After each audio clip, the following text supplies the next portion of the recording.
Hello, my dear friends, and welcome back to our little corner of the internet where we share stories that remind us of the incredible strength of the human spirit.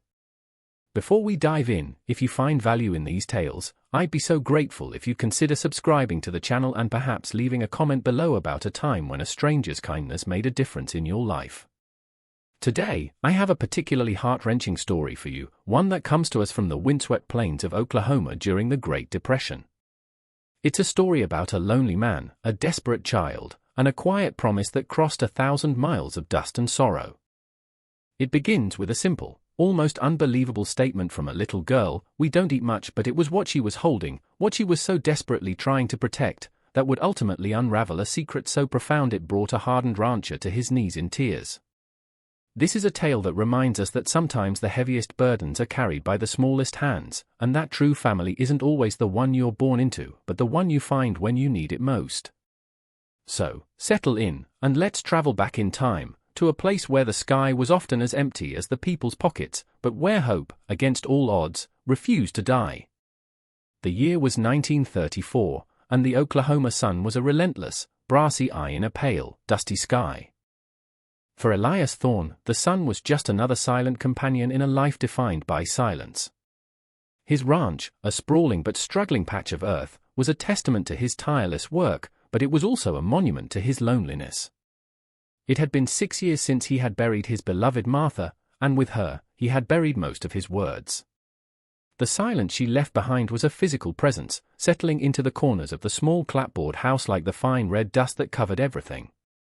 His days were a metronome of routine: rise before dawn, check the cattle, mend the endlessly fraying fences, and fall into bed with the ache of labor in his bones and the deeper ache of solitude in his heart. He was a good man, a kind man, his hands calloused from work but his heart still soft, though he did his best to hide it. The land itself seemed to sympathize with his grief. The creeks ran low, the grass was scorched to a brittle yellow, and the wind whispered mournfully through the eaves of the barn, carrying the scent of parched earth and forgotten dreams. He moved through his world with a quiet competence, his face a stoic mask that rarely betrayed the deep well of sorrow he carried. He spoke more to his aging horse, Atlas, than to any human, his voice a low rumble that was quickly swallowed by the vast, indifferent landscape. He had accepted his lot, believing his chapter on love and family was closed, leaving only the epilogue of hard work and quiet endurance to be written. One sweltering afternoon, as Elias was wrestling with a snapped line of barbed wire at the farthest edge of his property, a shimmer on the horizon caught his eye. It wasn't the usual heat haze or a dust devil dancing in the distance. This was something different, something with purpose. He squinted, his hand shielding his eyes from the glare. Two figures, impossibly small against the immense backdrop of the plains, were making their way toward him. As they drew closer, the image resolved into a heartbreaking tableau. A young girl, no older than 10, was pulling a small, rickety wagon with a broken wheel that screeched a protest with every turn. In the wagon sat a boy, even smaller, perhaps 5 or 6, clutching a tightly wrapped bundle to his chest as if it were the most precious thing in the world. The girl was the very picture of grim determination. Her dress was a patchwork of faded fabrics, her feet were bare and coated in a thick layer of red dust, and her face was smudged with dirt, but her eyes held a fire that belied her age. They were old eyes, filled with a weary maturity that had no place in the face of a child. Elias felt a familiar pang in his chest, the dull ache of compassion that he had tried so hard to numb over the years.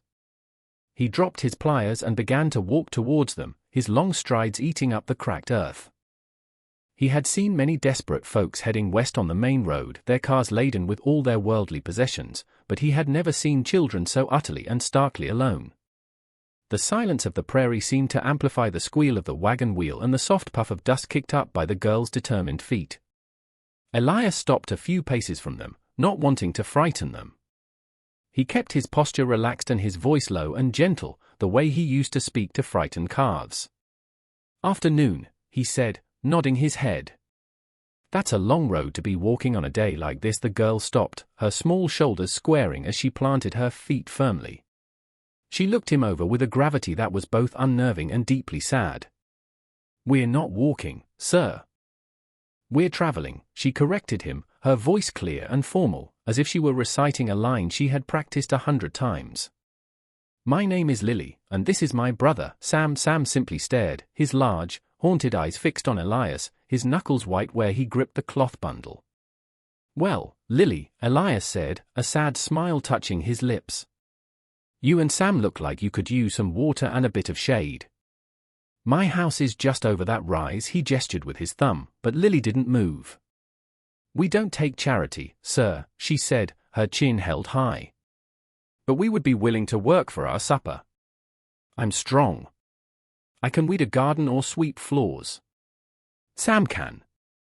He can keep watch." The offer was so earnest, so filled with a desperate pride, that it nearly broke Elias's heart.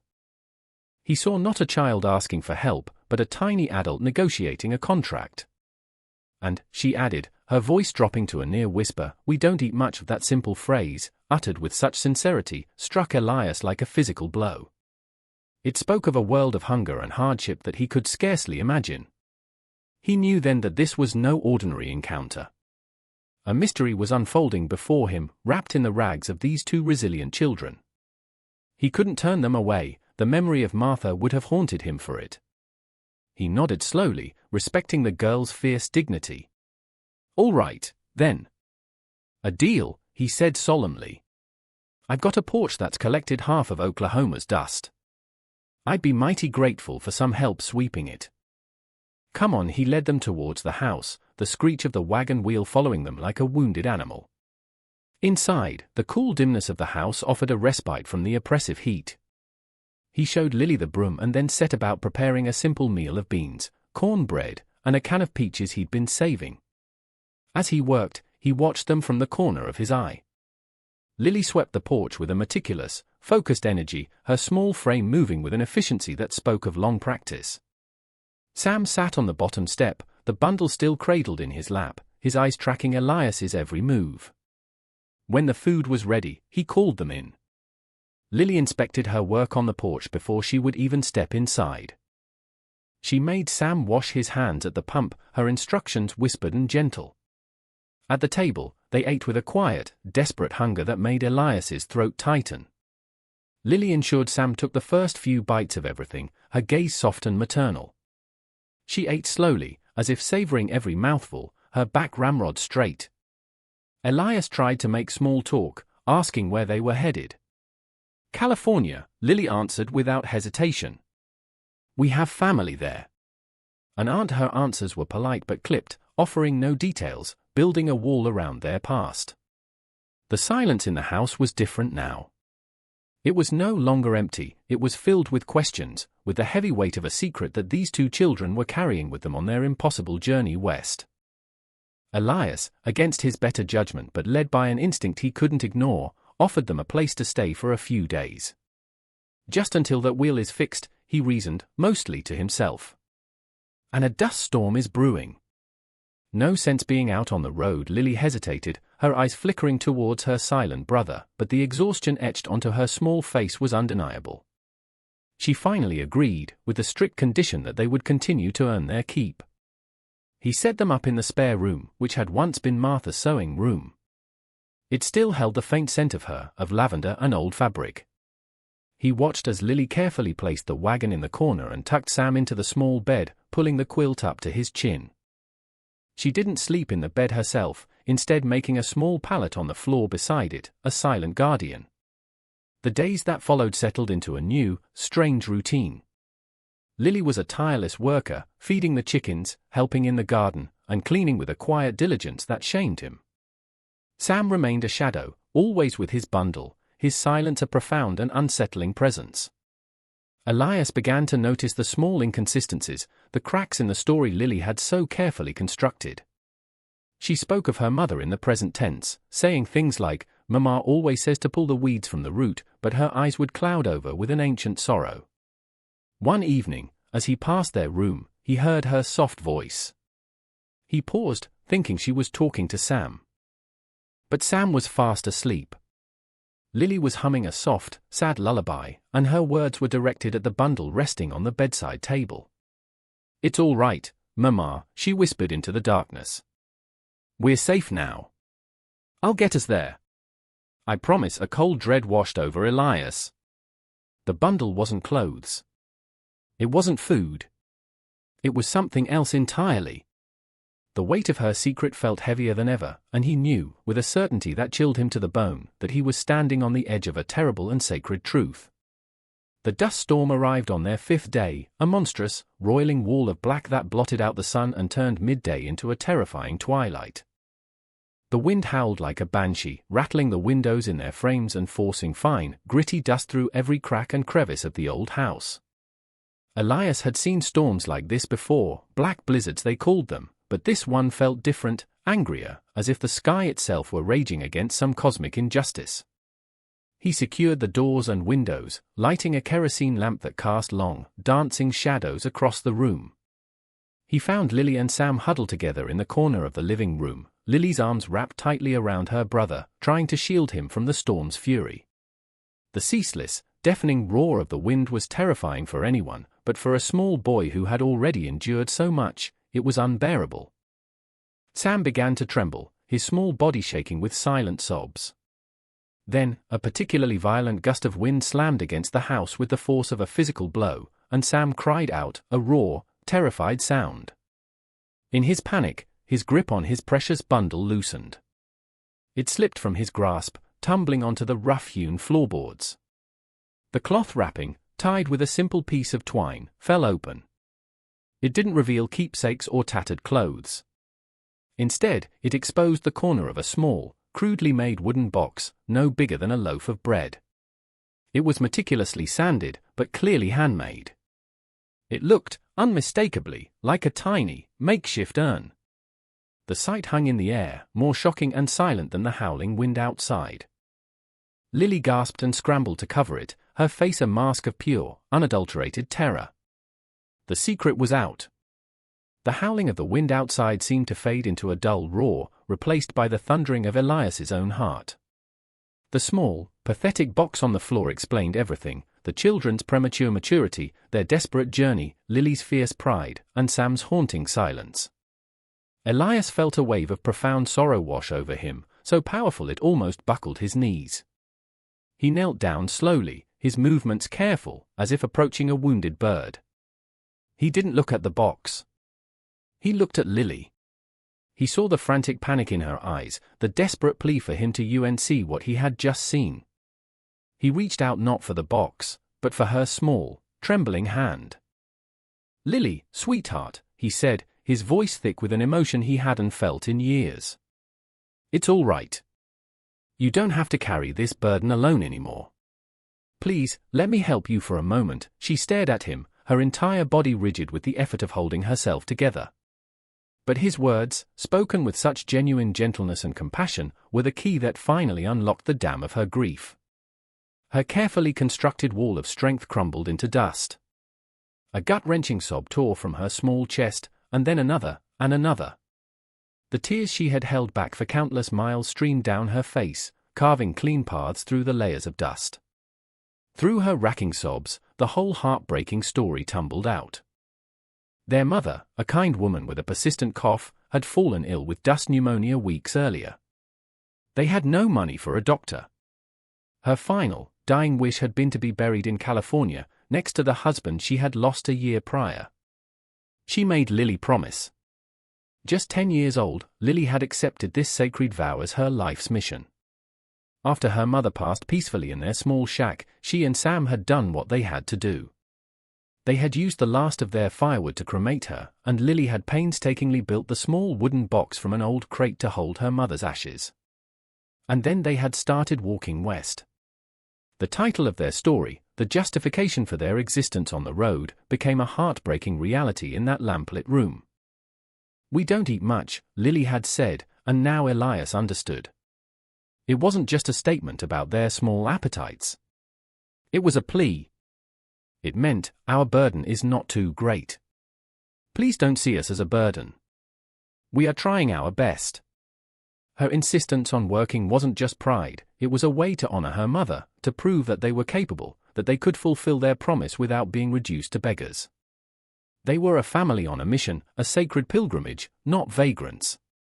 After her sobs subsided into shuddering breaths, Lily looked at Elias, her eyes raw with grief but also shining with a profound, unwavering love. She pushed the small wooden box across the floor towards him, a final act of trust. "This is our mother, sir," she whispered, her voice hoarse. Her name was Sarah. She loved wildflowers and the sound of rain. She was the best person in the whole world. Elias looked from the tear-streaked face of this impossibly brave little girl, to the silent, haunted eyes of her brother, and then to the crude wooden box that held all that was left of their mother. In that moment, the dam inside of him broke, too. The years of his own walled-off grief for Martha, the crushing weight of his loneliness, the profound, aching admiration for this child's strength, it all came crashing down. Hot, stinging tears, tears he thought had dried up long ago, streamed down his weathered face. He wept for the loss of a woman named Sarah he had never known. He wept for her children. He wept for a world so cruel that it would place such a burden on such small shoulders.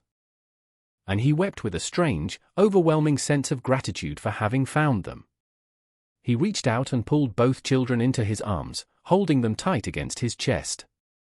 "You're home now," he choked out, his voice breaking. "You're both home. And we will take your mother to California. I promise. Together." The story, my friends, does not end there in that dust-filled room. It truly begins. The narrative jumps forward 15 years. The Oklahoma ranch is transformed. The silence is gone, replaced by the vibrant sounds of life. The fields are greener, the cattle are fatter, and the small clapboard house has a new wing built onto it. An older Elias Thorne, his hair now completely white but his eyes sparkling with a light that had long been extinguished, sits on the porch swing, mending a bridle. A confident, beautiful young woman with kind, intelligent eyes comes out and hands him a glass of lemonade. This is Lily. She had excelled in school, her fierce determination channeled into her studies. Elias had sent her to college, and she had become a registered nurse, a pillar of their small community, dedicating her life to caring for others the way Elias had cared for her. A moment later, a strong young man with a ready laugh and calloused hands vaults over the porch railing. This is Sam. The silent, haunted boy had found his voice on the ranch. He works the land alongside Elias, his love for the earth as deep and steady as his adoptive father's. The laughter that now comes so easily to him is the sweetest music Elias has ever heard. They had made that journey to California all those years ago. The three of them, a strange and wonderful new family, had driven Elias's old truck all the way to the coast and had laid Sarah to rest beside her husband, under a tree overlooking the ocean. They had fulfilled Lily's promise. But their home was not in California. Their home was back in Oklahoma, with the man who had stopped to help two dusty children on the side of a lonely road. He had not just given them shelter, he had given them back their childhood. He had become their father in every way that mattered. The lonely rancher was no longer lonely. He was a father. He was a grandfather to Lily's own children, who now played in the yard where silence once reigned. The simple act of stopping, of offering a dipper of water and a bit of shade, had blossomed into a legacy of love that healed not just 3 broken hearts, but nourished an entire community. And so we return from that dusty landscape, I hope with our hearts a little fuller. This story serves as such a powerful reminder of the quiet, unseen burdens that people all around us are carrying. Lily's story teaches us that courage and love can be found in the most desperate of circumstances. Elias's story teaches us that it is never too late to open our hearts, that a single act of compassion can create a family and rewrite a future. So, I ask you to look for the Lilies and Sams in your own life. Be the Elias who stops, who listens, who offers a hand without judgment. You may never know the full weight of the story you are stepping into, but you can be the reason that story has a hopeful ending. Thank you for sharing this time with me. Please, share your thoughts below. And until next time, take care of one another.